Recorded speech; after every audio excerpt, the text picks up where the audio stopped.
Cinco de Mayo, and welcome back to M&M with the Mid-Morning Madness. I'm Miguelito, and this is... Mateo, hola, ¿cómo estás? That's one of my other names, that was Matador. I'm just saying, we're a little excited, well, you know, we got a little Mexican pride going on today, just doing it big. He does. I do. Well, that's another subject. It is Cinco de Mayo, we're going to have a nice little fun, maybe throw some Latin words in there, a little spice. A little sugar. Yeah, we like doing some spiciness going on. I'm a sexy jalapeno over here. I was about to say jalapenos right now. Man, we're just too good. Let's just take this goodness onto the show. Let's just jump into it because it's a spicy games going on. We may skip a few games due to some ineligibility. I don't know.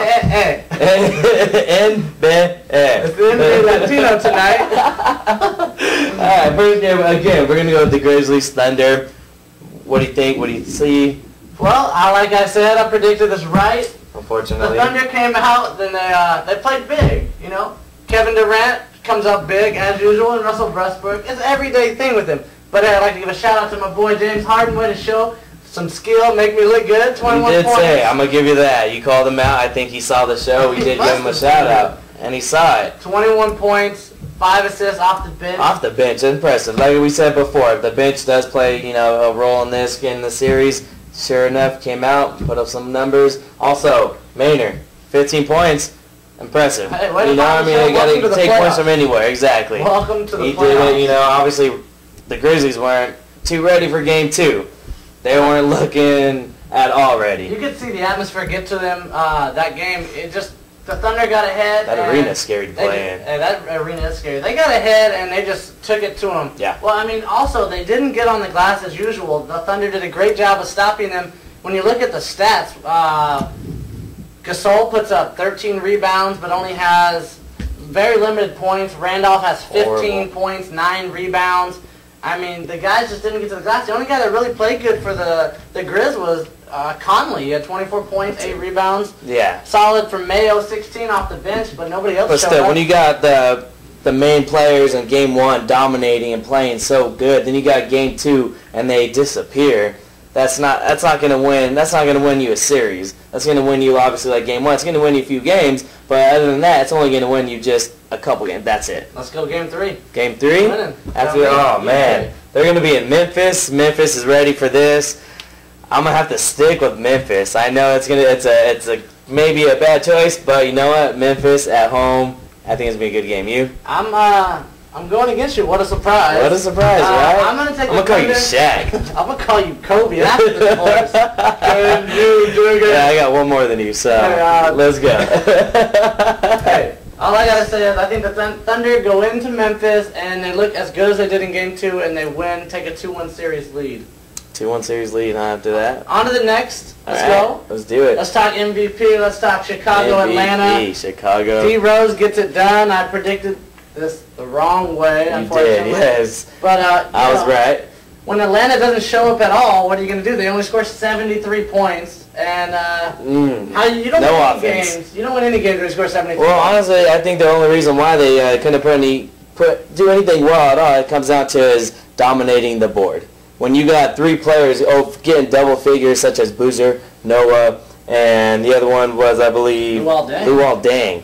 Getting double-digit rebounds, that's just domination. Absolutely. That's huge right there. Second chance points. Exactly. Skill. I mean, Atlanta has no offense when they decide they don't want to attack the basket. Yeah. When Atlanta gets into jump shot mode, forget it. They're not good. Josh Smith, this guy's a premier athlete. Just an athlete in general. And he's out here shooting 20-foot jumpers. Hey, attack the basket. Attack the basket. You got the body, you got the skill, take it, and why are you settling? And the Chicago doesn't mind. If they're going to let them settle all day long. Absolutely. Why not? Especially when you're not a great jump shooter. They'll just stand there and go and take a shot. Average at Why not? Like when you just take a jump shot, I'm just like, all right, let it go. All right. Let it go. When I get that from behind the arc, then have to lights out. Bring it rain. That's fine. Maybe we'll have a special edition in the gym. We'll have the camera filming and we'll just get that going. We'll see. How many times this guy's won a game? Put me in the paint. Put me in the paint. 100 run. Anyways, getting off subject again. Okay. The only person that did play well for Atlanta was Teague. He, out of nowhere, comes out and puts up 21 points. Impressive. Impressive, but not impressive enough. Not enough. Not enough when your team wants to score 73 points. Joe Johnson's nowhere to be found. Well, the first game, he was everywhere. Hey, Chicago did what they had to do. Even with Derrick Rose shooting another miserable shooting performance, 10 of 27. He had identical numbers in Game 1, just had more help in Game 2, and Atlanta did him a favor by shooting jump shots. Game 3, give me a pick. Game 3, Atlanta-Chicago, going to Atlanta. I can't choose against them. Chicago, I'm going to go with them again. MVP. MVP. Man, this one I'm torn. I was deciding all day who I wanted to go with. I'm going to go Chicago. Chicago, there it is. Chicago, just because I think they are better in the long run, and Atlanta just gets stupid and shoots jumpers too often. So I'm going to take Chicago. I like that. On to the disappointing one. Disappointing one. We're just going to be quick and brief on this one and just talk about this get in and out. I'm sure you will, but it's all right. My hamburger's all about. Lakers versus Dallas. Last night's game was pretty... Can we just call this the Lakers versus J.J. Barea? Man. Dissection. You look like a scientist out there. Just no one can guard him. Carving him up. You look like CP3 out there, just disgusting. Man. Do the Lakers... MIA on the defense. Let's put them on a milk box. I think they were. They weren't there find them at all. They couldn't. I didn't see a sign of defense. Well, how can you play defense when you got Dirk, who can't guard? He's fading away, and he'll hit the jump shot no matter what ugly shots he's going to make. You got Jason Kidd, who runs around the court like a blur, and then Barea coming in, who's even more of a blur. You can't guard them. And then when Jason Terry comes in, you're going to step out on the three, and then, boom. Toss it right in. It's scary. Lakers point guard play has been absolutely miserable. Steve Blake can't hit a three. I think it's been miserable for the past 3-4 years. It has been, but now it's finally getting exposed for what it is. Derek Fisher couldn't guard a single guard in the NBA. Yeah, well, yes. Getting killed. I mean, they're nowhere to be found. Dirk put up 24 points, 7 boards. Impressive. Barea, like we were talking about, put in 12 points. Huge 12 points, though. That point's not huge numbers, but his presence alone in the game made a huge difference. That was the difference maker. He was huge. He just turned the game around in the fourth quarter. Lakers did not have an answer, and they just pulled away. And the Lakers, you see the quit in them. You saw them quit in their own home court. It's a little bit embarrassing, Lakers. I expected more out of you. And, you guys are looking like LeBron when facing Boston when he was playing with the Cavs. I don't know. It's kind of tough. You're looking like that. I'm just going to throw it out there. I think everyone knows this already by now. By himself. I'm not turning to the Asian ball right now.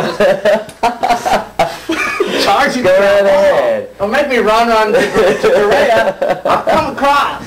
I will. I'll take a game suspension for this. I'll take 1 show suspension. 1 show suspension. You got it. Trust me, you got it. Game 3, make a pick. Game 3, of course. You know who I'm going to pick. I'm going to pick the Lakers. They're going to rebound going into Dallas. Dallas, obviously, the crowd, I think, is going to be intense. I think it's going to be crazy. But I think Kobe and Powell are going to be ready, and I think they're going to step up. They're going to carry the team. Once again, I am stuck in a tough position. I'm tossed. I still don't know who I'm going to pick. Back-to-back champs. I know. That's why I want to pick them out of respect. I picked them in Game 2. They let me down. Who's it going to be? Lakers take Game 3. There it is. Good boy. I hate saying that. There it is. I ain't anything good about this. Yeah, but you got to make sure now you're going to... I'm hoping I jinx them and lose again. That's what I'm hoping. Really hoping. All right, now the better game that you like to talk about, Miami versus Boston, 102-91. Winners. 102-91. I think Boston's not ready. I think Boston's ready just to go on summer vacation. What happened to round 1? Like they looked great in round 1. They looked amazing. Then coming around, I think they're just round 2. They're just like ready to go home. It looks like it. I mean, the big 3 put some work on them. 80 points, 26 rebounds. If you guys haven't noticed, the best player on the planet is named LeBron James. 35 points, 7 rebounds, 28 points, 8 rebounds.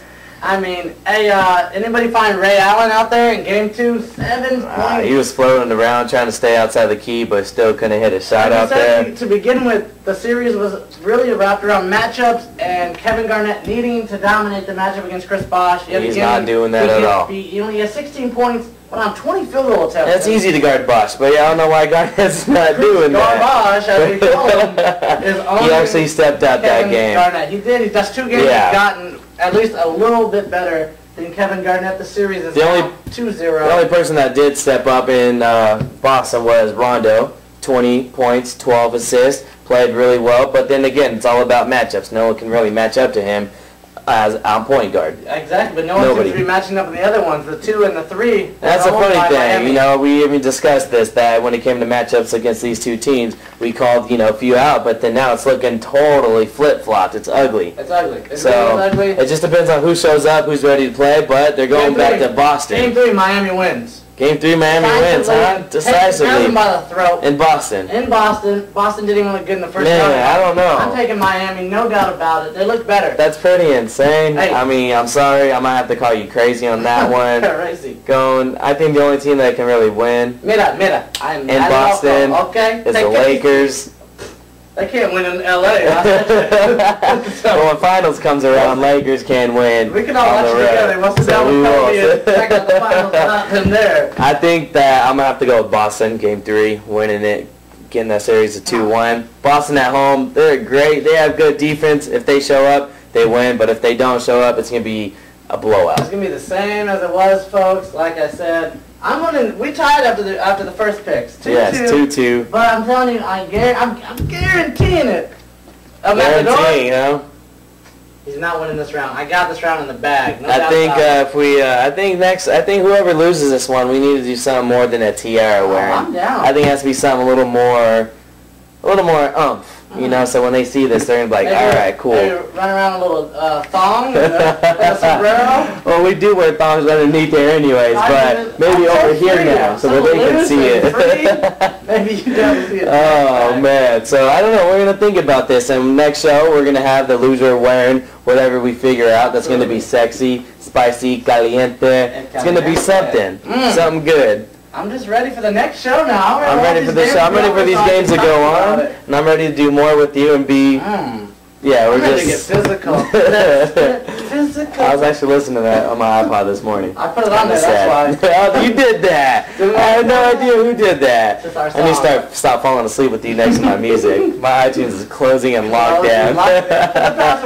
Oh, man. So I think that's going to be it for today, man. Unfortunately. We got to run out of here. It's fun. It is Cinco de Mayo. We're going to go have a little fun. Celebrate. I mean, we got some things in the back here. Got something cool. Alcoholic beverages. Is that what those are? Those are. No. Yes. Oh. Yeah, you're gonna. He might have a roofie colada today. You were not gonna say that. Oh my goodness. Yes, we are lovers. Yes. That's official. Latin lovers.